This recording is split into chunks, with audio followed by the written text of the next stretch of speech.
Muy buenas tardes, tengan estimadas alumnas y alumnos. Es un placer para su servidora, en esta ocasión, poder llevar a cabo la disertación de nuestra primer cápsula informativa, en donde abordaremos los conceptos generales del derecho romano, así como también la periodización y la cuestión político-jurídica del derecho romano. Cuando nosotros hablamos del derecho romano, debemos hacer del conocimiento que se trata de este conjunto de principios que han regulado a la sociedad romana en las diferentes épocas de su existencia, desde su origen y hasta la muerte del emperador Justiniano. Cuando hablamos también por su extensión y por su duración, el derecho romano recoge y refleja dentro de su evolución grandes cambios que han sido importantes no únicamente en el derecho romano, sino también para las diferentes legislaciones de los países que adoptaron esta forma de reconocimiento dentro de su derecho positivo, prueba de ello el nuestro, ¿no? Por tanto, se presenta como un derecho de aplicación supranacional.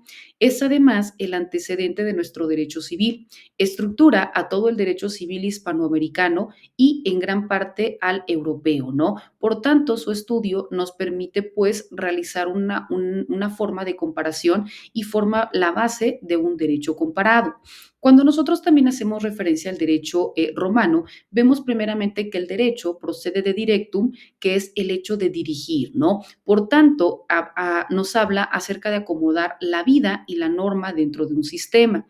Históricamente vemos que las sociedades primitivas y sobre todo en la época arcaica de Roma, la idea del derecho se confundía con la idea de religión, puesto que para esta época el derecho se consideraba como el conjunto de leyes, de normas o de reglas dadas por los dioses, los cuales deberían ser interpretados por los sacerdotes o por los pontífices.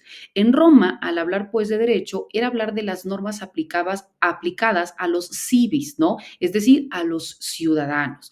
Y al jus era aplicable a los civitas, a los llamados civis eran los simplemente habitantes de la ciudad de Roma, sino más bien eran a los hombres libres, es decir, a los ciudadanos, a las personas que podían ejercer sus derechos dentro de la ciudad, y por ello se distinguía entre las relaciones puramente privadas, que eran aquellas que se regían por las normas exclusivamente dedicadas a esto, ¿no? Eran dictadas por los propios ciudadanos a quienes se les denominaba el jus privatum, y por otra parte las regulaban las actuaciones de los ciudadanos con el poder político y que eran todas aquellas que tenían una trascendencia social o alguna relevancia de orden político o de orden público y por tanto se les denominaba como el jus publiscum.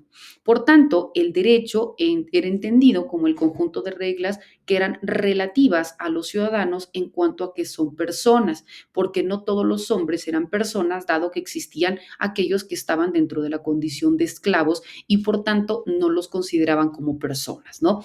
Sin embargo, vemos que cuando se trataba de estudiarlo como ciencia, o como un medio de estudio e interpretación, se denominaba jurisprudencia. El término jurisprudencia era derivado del jus prudentes, que significa hombres conocedores del derecho.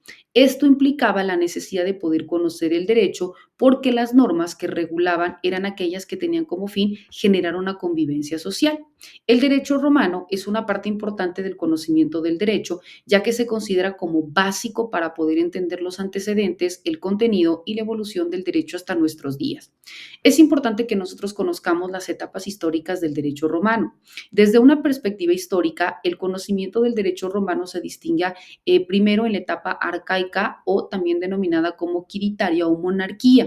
La denominación de quiritaria proviene de quirites, que significa portadores de lanzas. Es la etapa de los primeros pobladores de Roma desde su fundación hasta el 753 a.C., que se corresponde en cuanto a los primeros reyes de Roma de origen etrusco y que toma su nombre del dios Quirino, que era el protector de Roma, ¿no? El protector de innovación docente era propiamente esta forma de reconocerlo, ¿no? Por eso se le decía Quirino. En esta etapa es donde arranca el más primitivo derecho de Roma con unas normas comunes llamadas ius quiritium o conjunto de costumbres comunes a todos aquellos individuos pertenecientes a un mismo quirite, es decir, por genes, ¿no? Los gens, que eran una gente de una misma condición, de unas mismas normas y también de unas mismas reglas de comportamiento. De ahí la denominación de gente quiritarum, aunque en realidad más que normas jurídicas eran pautas de respeto, menores o costumbres a la memoria de sus antepasados, y como los antepasados eran mayores, pues recibían el nombre de mores mayor, ¿no? Con esto comienzan a aparecer las primeras reglas jurídicas junto con la idea también de castigo de sanción que conllevaba la transgresión o el incumplimiento de estas normas. Por ello, era necesario distinguir entre el jus y entre el fas.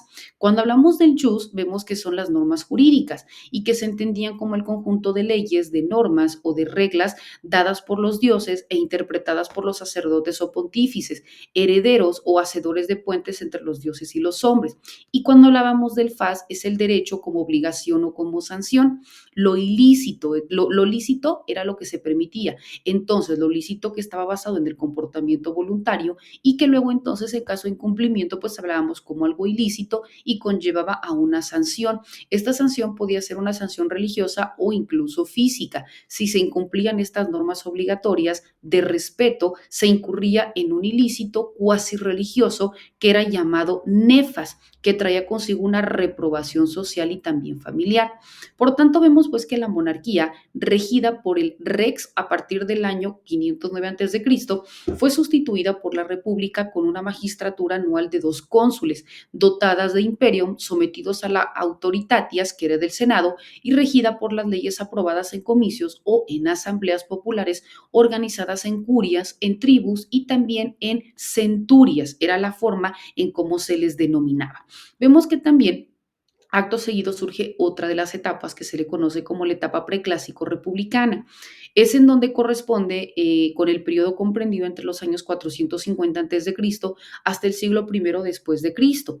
Es la etapa de consolidación de la república hasta la llegada del imperio. Es la etapa también de expansión y de conquista de Roma por las provincias y por los pueblos vecinos hasta dominar todas las riberas del Mediterráneo, y en donde surge la necesidad de dirimir las diferencias entre los pueblos con los usos y costumbres que se tenía de manera distinta, hasta surgir la necesidad de establecer una autoridad que dirimiera las diferencias y que luego entonces llegara a existir una unificación, ¿no? Las diferencias entre ellos era pues el praetor. Y según de qué se trata, pues los litigios entre los ciudadanos romanos, entre los intercivis, será competencia del praetor urbanus, que actuaba en la esfera del derecho privado, a cargo del creado en el 367 a.C. por la Lex Liciane Sextiae, que era una forma de reglamentación que se imponía para poder resolver los conflictos de una manera pues mucho más justa, más igualitaria entre todos, y que en base a ello pues todos se encontraran como satisfechos de la forma en que se había resuelto esta controversia. Vemos pues, apreciables alumnas y alumnos, que estos y otros temas son los que de manera muy puntual continuaremos disertando en nuestras subsecuentes cápsulas informativas, así como también de manera muy específica en nuestras sesiones virtuales, quedando como siempre a sus apreciables órdenes ante cualquier duda o comentario. Que tengan excelente día. Hasta luego.